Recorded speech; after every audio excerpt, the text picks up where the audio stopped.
Hi guys, this is Stephanie. I'm doing the 31 Days of Tarot by Ethony, and today I'm going to start with number 17. And that question is, your tarot journal, show us a few pages. I'm awful at journaling. I tried it in high school and college. I've tried it all my life, and I do it pretty good for about a month, and then it kind of trickles off, and I just don't do it. It's just not my thing. I've seen some really cool looking journals, especially paper journals that people have done. For me, this was the longest journal I ever did, because it was online mainly.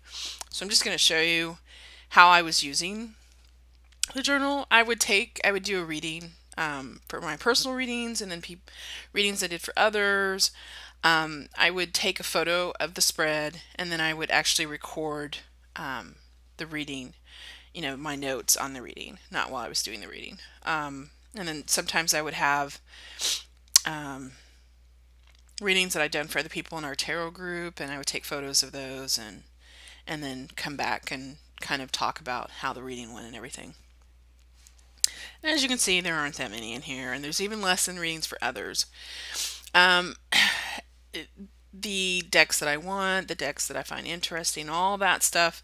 I kind of had I kept a listing for a while, and then, some of these decks I don't even have anymore, and they're gone. And it was like, I can't keep up with all that, right? I mean, I know what decks I have. They're on my shelf. It's not a big deal. But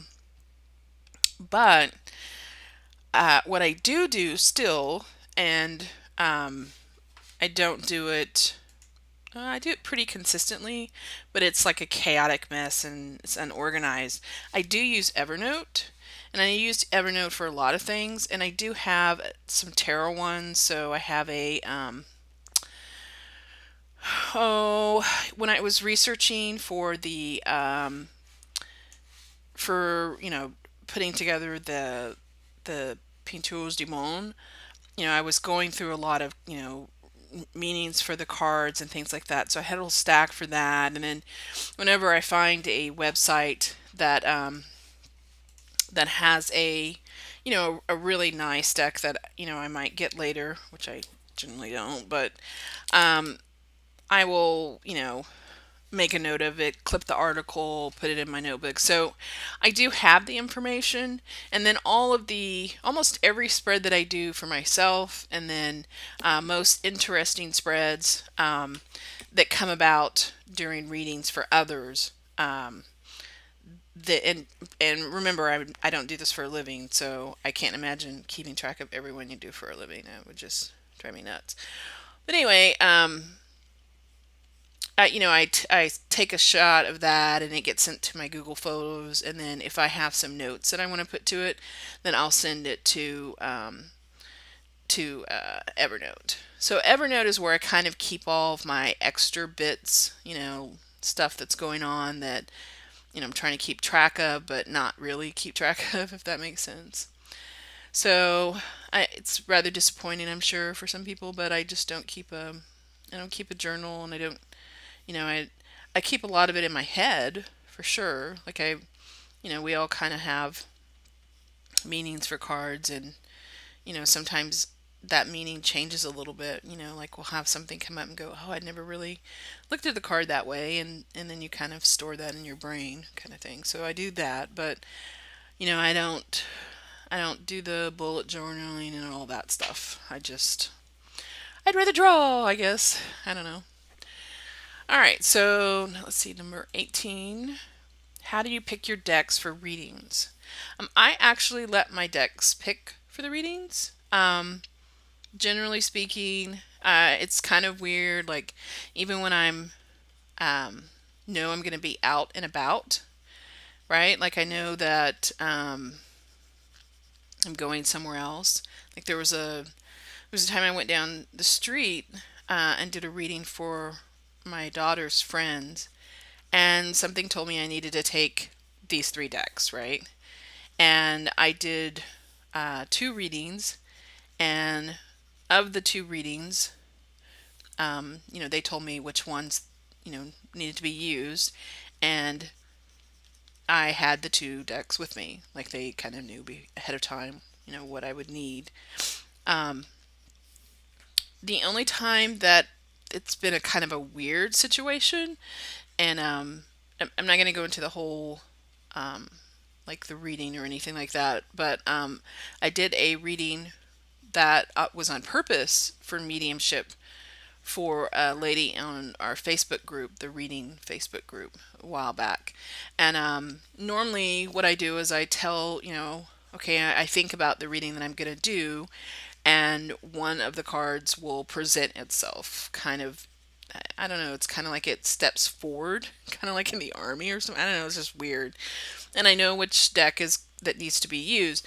Now, I don't have like 400 decks, I don't have like so I think that would go I don't think I could own that many because I would just be like, like that step process in my head would just be like too much. I've had decks fight over readings before. um, but for the most part, I generally work with the same 10 or so decks. And for most like outings, I usually I take the decks that I made, and then I take two larger decks. I have like a little carry-on case that I use. It's a makeup bag. It's what it is, and it has two small things at the top, and I put the small decks in there, and then it has one long thing in the bottom, and I put usually the Danloff and the Deviate Moon, which hasn't been coming with me lately, in the bottom because they fit down there. So it really depends. I've been taking my modern spellcaster quite a bit. Anyway, I'm rambling, trying not to do that this time. So they kind of know what, whatever's on the other side or however this is happening, what deck they want to use. Okay, so back to my story. I guess I was telling a story.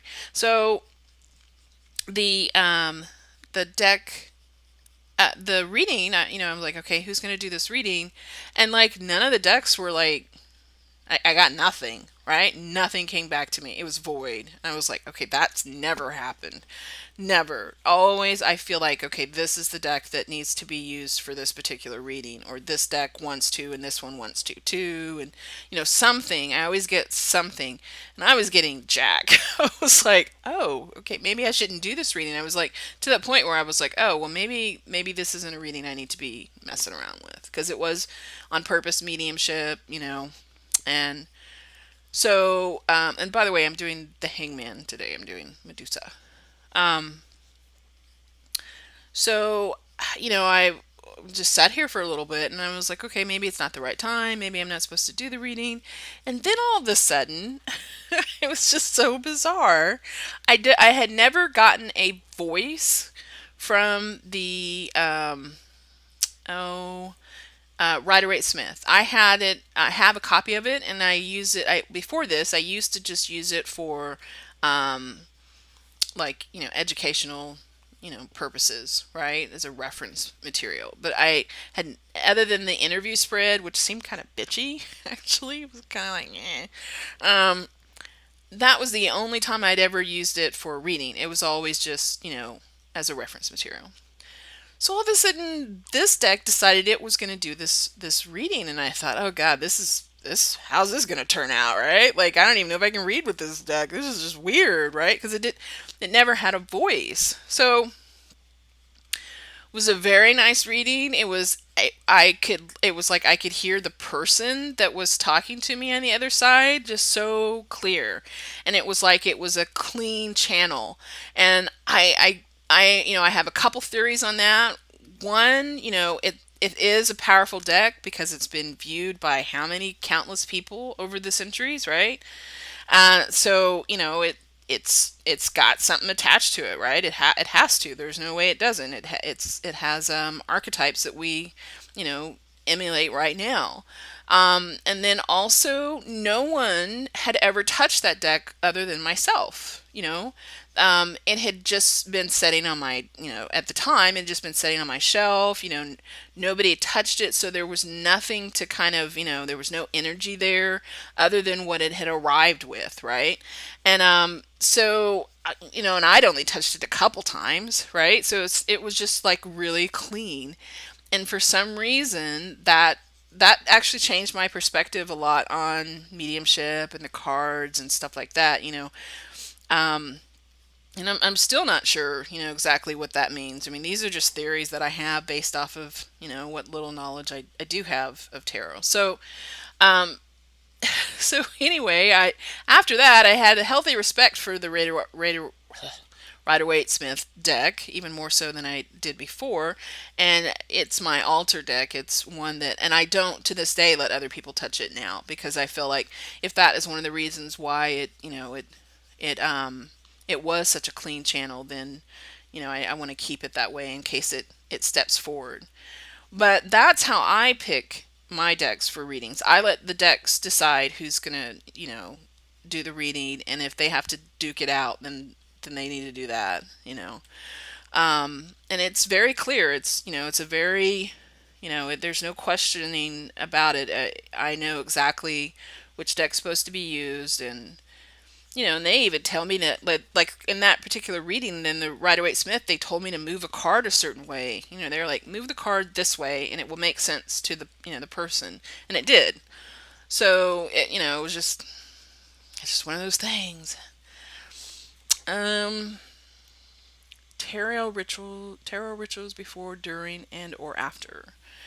Um, I do carry I have a little baggie that I have. The majority of I don't have a large crystal collection. I know a lot of people do, but I don't. I don't know a lot about them, and quite frankly, I don't really want to know. I've got enough crap in my head. It's enough. I just know that how I pick crystals is I pick them up, and if I feel something, if it's activated somehow, then it's coming home with me. And if not, then I just leave it there. It's that simple. Doesn't matter how pretty they are. So I take those with me in a little baggie, and so that I have them nearby for readings. I don't. Sometimes I set them out, but I don't have to set them all out and arrange them all pretty or anything like that. It's just their presence is enough. And then I at home I always use incense, and I may not even use the crystals. I mean, they're somewhere nearby, but you know, but I always burn incense before, and then usually by the time the incense is done burning, I should be done with the reading, if not long before. Um, but the readings I do at home are usually for myself. I don't, and then when I go somewhere else, like I said, I take the crystals, but I don't have incense or. And I've read in coffee shops and little Chinese restaurants and I mean just anywhere. I have no shame. My friend was like, "You're my hero," because I don't care where I'm at. I will whip out some cards and but when I was in the church, I would pray before dinner. I didn't care where I was at, right? Like I'm not. I think that you should own who you are, and that's just kind of That's just a personality thing. Okay. Um, Favorite pop culture tarot representation in movie or TV? I actually don't see them very often. I did not see, by the time this was in The Simpsons, was not like watching The Simpsons. But I would have to say it's probably my favorite just because I love the Happy Squirrel card. I love seeing it when it pops up in a reading. I just I think it really adds to the tarot just because it is a pop culture reference, and I really love decks that put it in there. I plan on putting one in this deck, and I did in the other deck, and I love the one in the Wooden Tarot, even though I don't have it. He just looks so cute with that third eye. I don't know. There's something about the Happy Scorecard that I really really enjoy. So that would probably be the only time I've ever like seen it, like when I was watching something, was Penny Dreadful. But I think I had already knew that it was coming. Like I knew that I think they have a deck or something along those lines. So I think I already knew it was going to be there. So it wasn't like a surprise or anything. Um, so that's the only one I've actually really seen and noticed. That I may have seen it. I think I would have noticed if they were that obvious with it, because tarot card readers see them everywhere, right? So I think I would have noticed. Do you read your little white books, tarot and oracle guidebooks? How do you use them? What do you do when the information seems to contradict the reading? Okay, so I am a big advocate of intuitive readings, and I think it trumps anything else. Anything else. So if I'm reading and I tell you the Queen of Swords means this, and that's not the meaning of it normally, that's what it means, right? In that moment, that's what it means. So I really don't. I think it will always trump anything else. I firm believer in that. I've had whatever's on the other side give me readings that had nothing to do with the meanings of the cards, but just the pictures of the cards, have them form into different things, like the infinity sign and things like that. So, no, I think it trumps that. So, in terms of it contradicting the reading, I don't care if it contradicts the reading. I'm going to go with the reading, not the book. So, for that reason, because I am such a, you know, like stickler on that.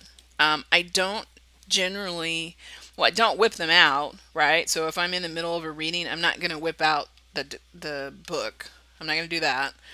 Um, and then also when I'm looking at the cards, like when I first get them, I for some reason, and I know a lot of tarot readers have said this too, I like the book there, right? Like if I just get like a little paper white book, I don't like that.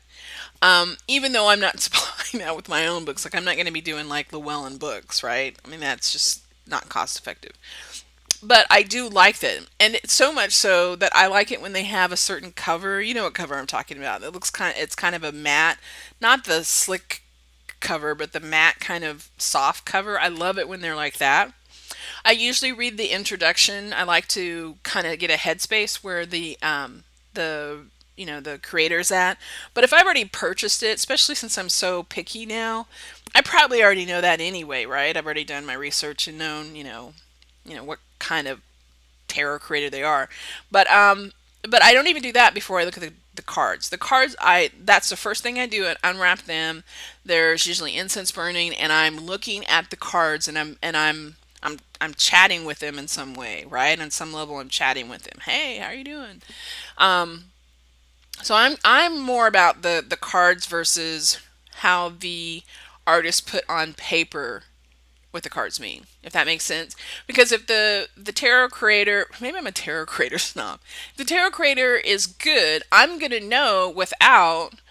I'm gonna know on some other level what this card means and what it means to me versus what you've written down on in this paragraph and some editor checked it and someone at Llewellyn said, yeah, that works. And then sometimes the person that is creating the deck, like the artist, is totally different than, in most cases, than the author, quote author of the deck. And I know some people like that wordsmithing, so they prefer that end of it. But I preferred the visual because the visual is going to get me to where I need to go because I'm a visual person. So the only book that I've actually read, not extensively, but have read more than, the intro, was ironically a deck I don't even use, which is the Linestrider. I think it's beautiful artwork. I think it's great. I have never been able to really get into it. There's something stopping me. I'm not real sure what, but I love to use it as a second voice reading.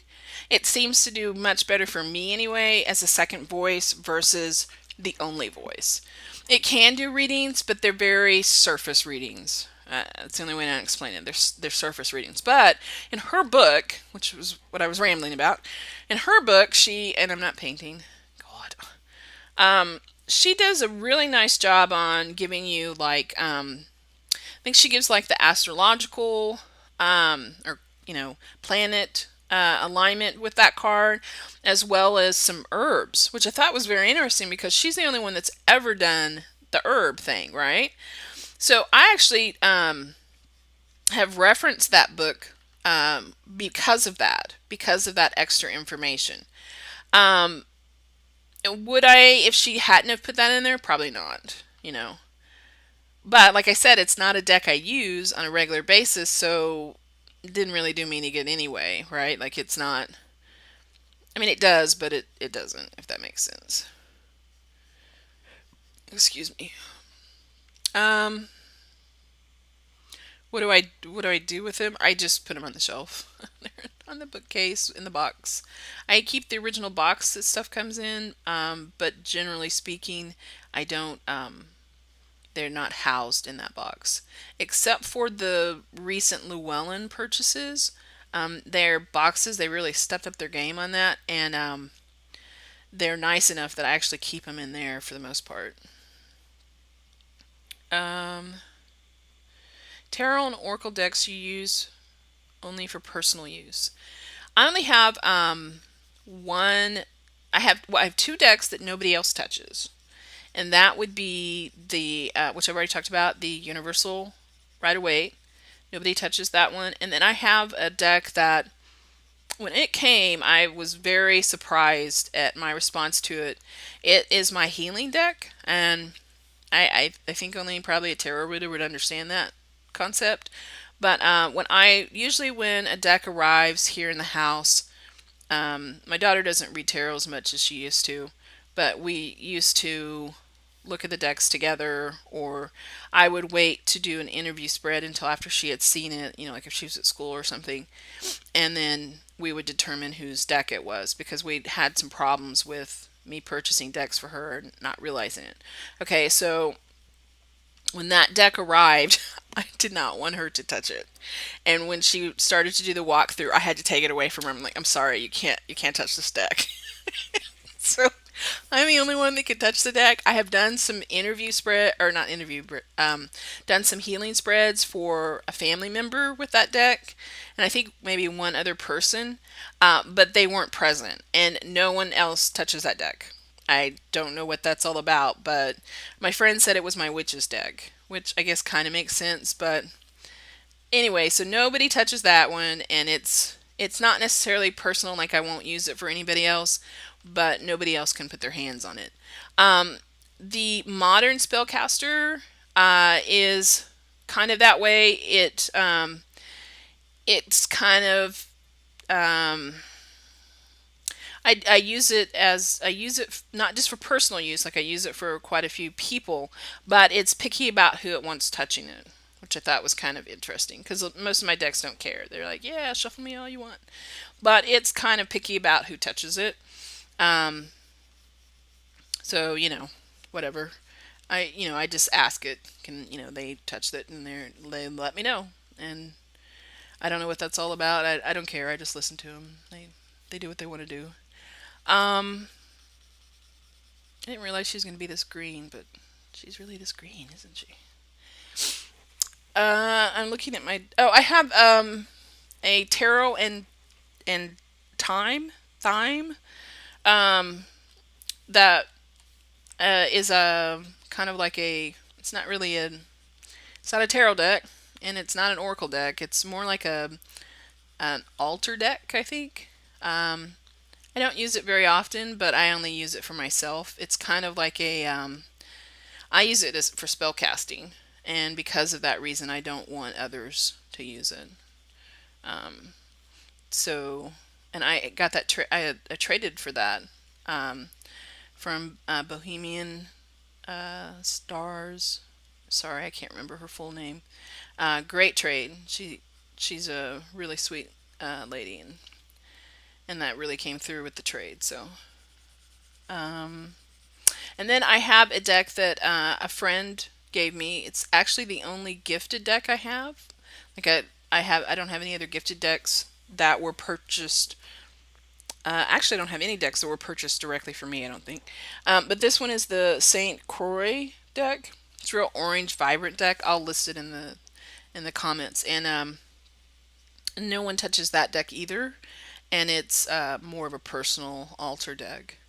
It seems like my decks that are mine are more altar decks, and that's probably the case with everybody, I guess, than anything. Um, your favorite tarot deck storage boxes, bags, cloth. I like them to be in bags if they're not in the box. The Llewellyn box that came with the Everyday Witch and the Modern Spellcaster. I actually like those, and so I keep them in those boxes. Now that might change, but for the most part, they're kept in a cloth, and then, like I said, I have that makeup bag that when I'm traveling, I put them in, um, to keep them safe and stuff like that. Um, I guess there's not much more you can say about that. What tarot deck do you wish existed? Actually, I've talked about this with a friend of mine. We did a um, an unboxing video on the Bohemian Gothic. And very interesting deck. Not my cup of tea. A little. There's a couple cards that I was just like, yeah, no. Um, but one of the things that I really liked about that deck was the costumes that they used for the people, as well as the architecture. And I would like to see an architecture deck. Um, Probably illustrated. I'm not a big fan of photography decks. Um, but an illustrated deck of just different, houses and buildings and just different architecture, different constructions over time that would represent, you know, um, the cards. I think that would be very cool. Um, and it would be, something that very unique. It's not, I don't think it exists. The closest thing to it that exists would be that mm, it's a guy who did a. They have a couple decks. I think I'm not really sure what country they're in, but they're overseas somewhere, and the shipping was just ridiculous on it. But he does these scenes inside this house where you see like tables and wallpaper and things like that. That's probably the closest, but I'm thinking more along the line of, you know, the outside of buildings.